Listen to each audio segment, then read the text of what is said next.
Hello, good morning sa lahat. Mga langga, mga farmers, mga kaibigan natin lahat dyan sa social media. Thank you so much sa inyong lahat. Today's video is meron akong ipapakita ulit sa inyo na bagong alaga ko. Pinangarap ko din itong makakuha ako ng ganitong alaga. So, ngayon is meron na tayo.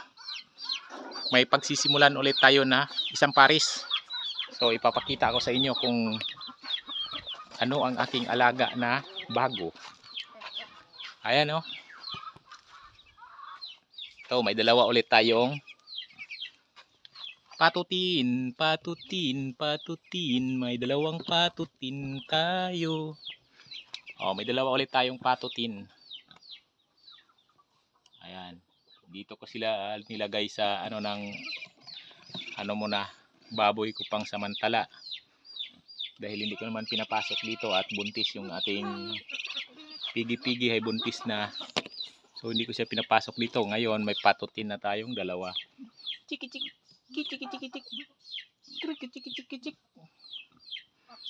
Ayan. May dalawa tayong patutin. Ilagyan ko sila ng tubig. Tubig lang muna sila at saka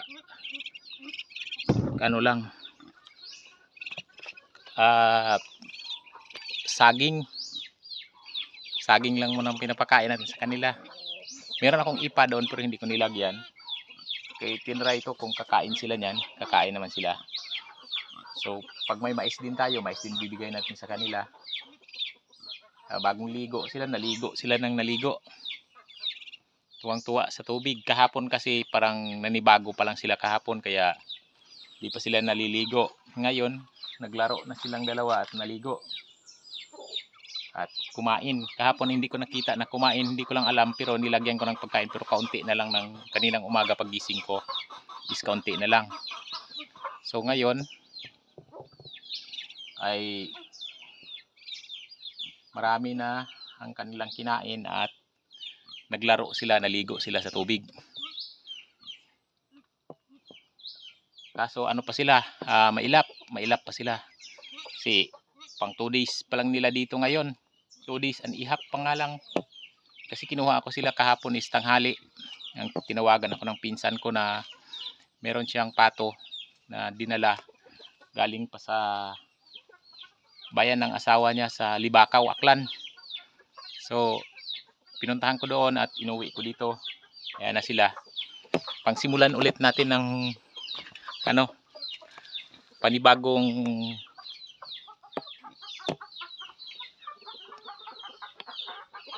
pag-aalaga. So ito yung natin, pigi-pigi. Buntis na yung pigi-pigi rin natin.